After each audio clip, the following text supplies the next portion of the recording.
साल 1983, गुजरात का धवारी गांव, अरब सागर का किनारा, और एक टीम जो इतिहास के पन्नों में छुपे रहस्यों को खोजने समुद्र की गहराइयों में उतरी थी।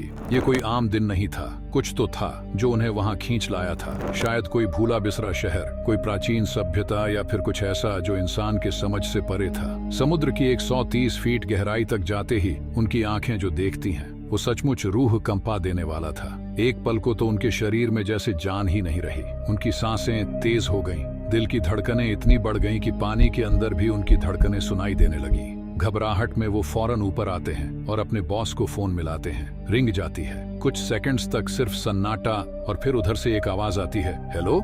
लेकिन आर्कियोलॉजिस्ट्स कुछ कह नहीं पाते। वो हाँफ रहे थे, घबराए हुए थे। पर जब बोलना शुरू किया तो एक के बाद एक शब्द इस तरह निकले मानो कोई बुरा सपना हकीकत बन चुका हो। जो उन्होंने समुद्र में देखा था वो किसी भी इंसान की कल्पना से परे था। बॉस उनकी बात सुनते ही सन्न रह गए। उनके हाथ से फोन छूटकर जमीन पर गिर पड़ा। एक ठंडी लहर उनके रगों में दौड़ गई। लेकिन सवाल ये है कि उन्होंने आखिर वहां देखा क्या था? क्या वो कोई प्राचीन शहर था, या फिर कुछ ऐसा जिसे इंसान की आंखों ने पहले कभी नहीं देखा? जानने के लिए आइए हम भी डूबते हैं अरब सागर की उन्हीं रहस्यमयी गहराइयों में।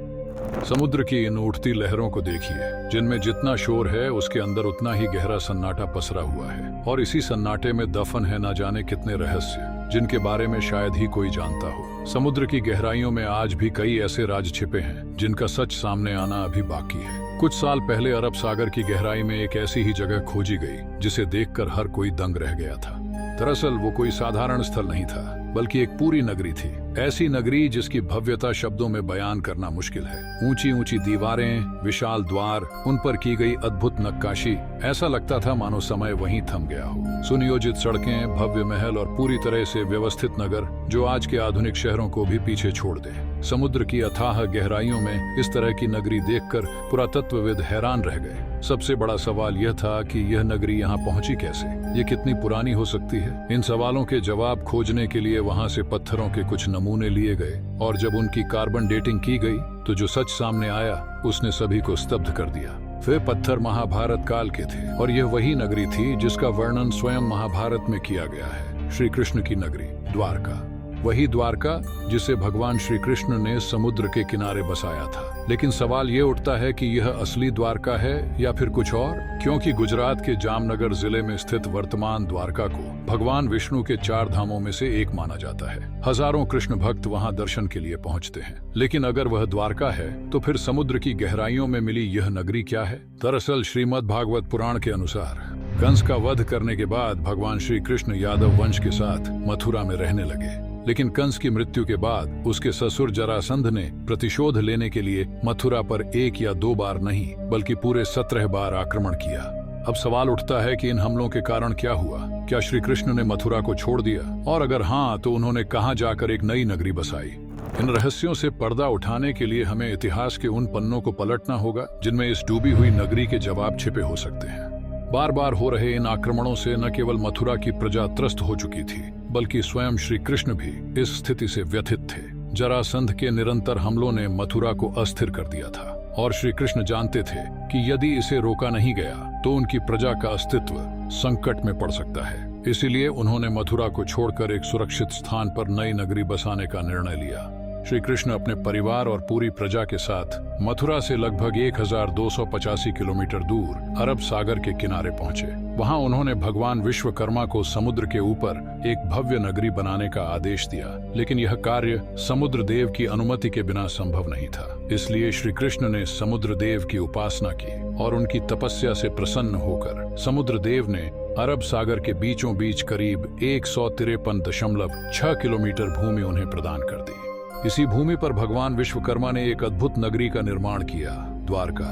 यह कोई साधारण नगरी नहीं थी, बल्कि इतनी भव्य थी कि आज की आधुनिक सुनियोजित नगर व्यवस्थाओं को भी पीछे छोड़ दे। विशाल दीवारें, ऊंचे दरवाजे, सुशोभित बगीचे, सुंदर सरोवर और सोने से जड़े भव्य महल, यह नगरी दिव्य थी।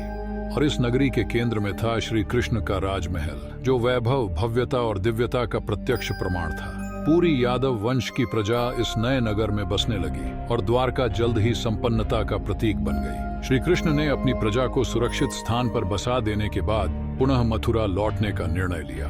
वहां उन्होंने जरासंध के विरुद्ध युद्ध किया और उसके आक्रमणों का अंत किया।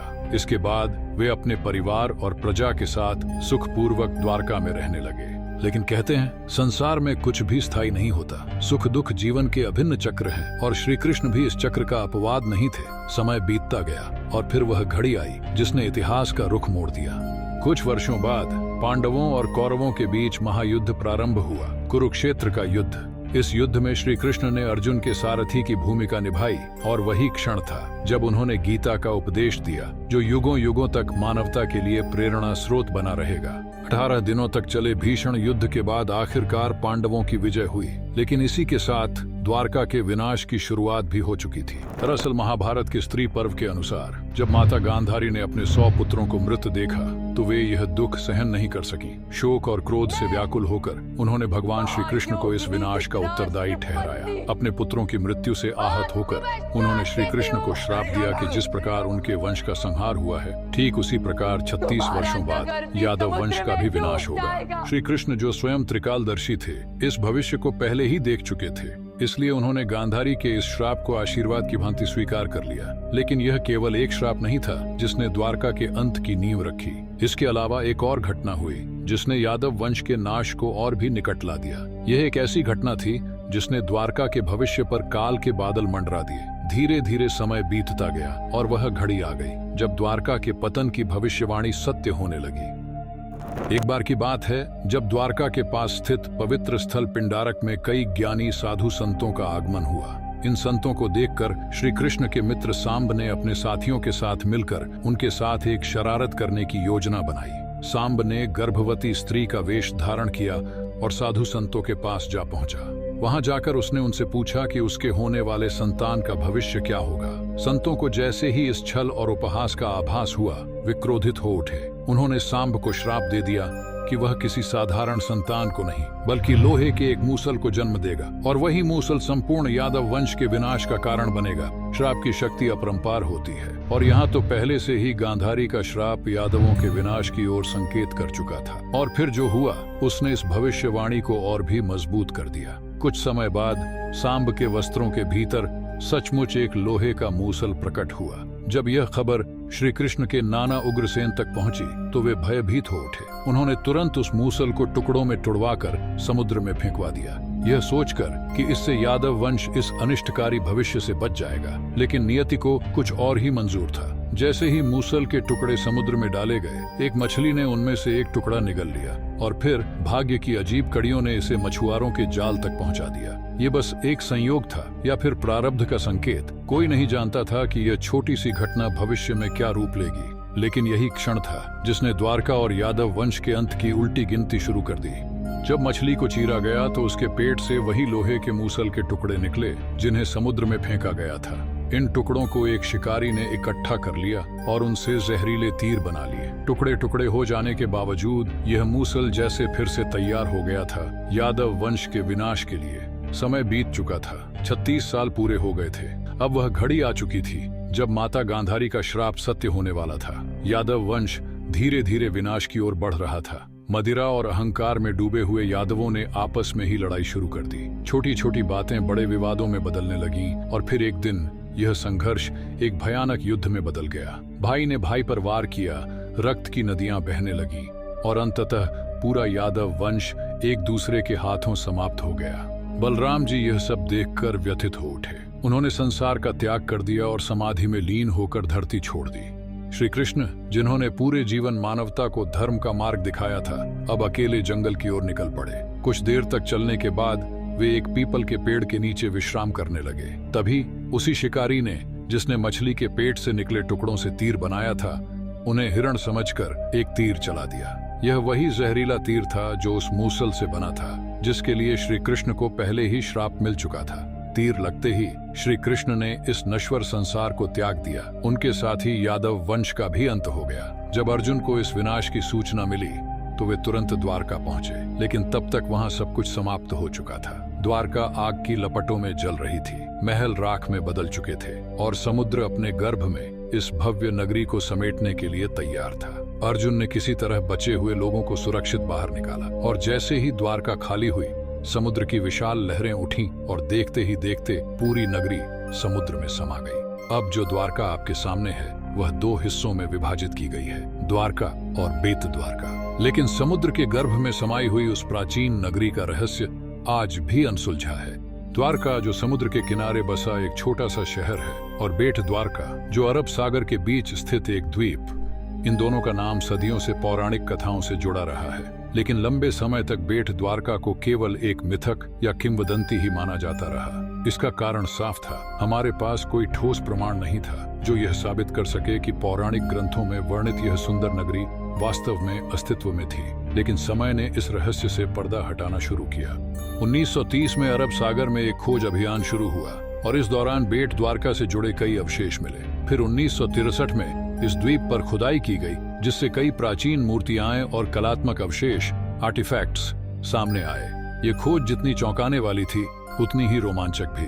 धीरे धीरे इतिहास और पुराणों के बीच की कड़ी जुड़ने लगी। इसके बाद कई शोध और अध्ययन हुए, जिनसे यह दिलचस्प थ्योरी सामने आई कि बेट द्वारका ही वह स्थान था जहां श्री कृष्ण अपने परिवार के साथ निवास करते थे। क्या यह वही प्राचीन द्वारका थी जिसे समुद्र ने निगल लिया था, या फिर यह उस नगरी का एक छोटा सा अंश था जो अब भी समय की लहरों में छिपा हुआ है? रहस्य अभी भी बरकरार है, लेकिन यह खोज यहीं नहीं रुकी। 1983 से 1990 के बीच प्रसिद्ध पुरातत्वविद डॉक्टर शिखरीपुरा रंगनाथ राव और उनकी टीम ने इस मिशन को पूरा करने का संकल्प लिया। यह टीम लगातार समुद्र की गहराइयों में छिपे रहस्यों को उजागर करने में जुटी रही, और फिर पानी के नीचे उन्हें एक बेहद खूबसूरत नगरी के अवशेष मिले। लेकिन यहाँ सवाल वही था, क्या यह सच में वही द्वारका थी जो श्री कृष्ण की नगरी कही जाती है? इसका जवाब ढूंढने के लिए पुरातत्वविदों ने उन पत्थरों की कार्बन डेटिंग की। कार्बन डेटिंग से किसी भी अवशेष की उम्र का अनुमान लगाया जा सकता है। यह तकनीक 50,000 साल तक पुराने अवशेषों की उम्र निर्धारित करने में सक्षम है। इसके अलावा नरहरि आचार्य ने महाभारत में वर्णित ग्रहों की स्थिति और खगोलीय घटनाओं एस्टेरॉइड्स के आधार पर गणना की, जिससे यह निष्कर्ष निकला कि महाभारत का युद्ध 3120 ईसा पूर्व में हुआ था, और पौराणिक कथाओं के अनुसार उसी युग में द्वारका नगरी का निर्माण हुआ था। जब समुद्र से मिले पत्थरों की कार्बन डेटिंग की गई, तो चौंकाने वाले नतीजे सामने आए। ये पत्थर भी उसी समय के थे, लेकिन सवाल फिर भी बना रहा, सिर्फ पत्थरों के आधार पर यह कैसे साबित किया जाए कि यह नगरी वास्तव में द्वारका ही थी? इसका उत्तर खोजने के लिए पुरातत्वविदों ने समुद्र की गहराइयों में जाकर पूरी नगरी का मानचित्र तैयार किया, और जो रहस्य सामने आया वह बेहद रोमांचक था। इस डूबी हुई नगरी का कुल क्षेत्रफल 153.6 वर्ग किलोमीटर था। अगर भगवत पुराण की बात करें तो उसमें भी स्पष्ट रूप से लिखा गया है कि समुद्र देवता ने श्री कृष्ण को द्वारका बसाने के लिए इसी आकार की भूमि प्रदान की थी। यह खोज किसी पौराणिक कथा को सच में बदल देने जैसी थी। आज भी अरब सागर की गहराइयों में इस प्राचीन नगरी की खोज जारी है। द्वारका अब भी रहस्यों से भरी हुई है। क्या समुद्र के नीचे अब भी श्री कृष्ण की नगरी के और रहस्य छिपे हुए हैं? यह खोज अभी समाप्त नहीं हुई है। उम्मीद है कि इस रहस्यमयी कहानी ने आपको नया नजरिया दिया होगा, और इतिहास के इस अनसुलझे अध्याय के बारे में जानकर आपको रोचक जानकारी मिली होगी। अगर आपको यह वीडियो पसंद आया हो तो इसे लाइक करें, अपने दोस्तों के साथ शेयर करें, और ऐसे ही दिलचस्प किस्सों के लिए हमारे चैनल को सब्सक्राइब करना न भूलें।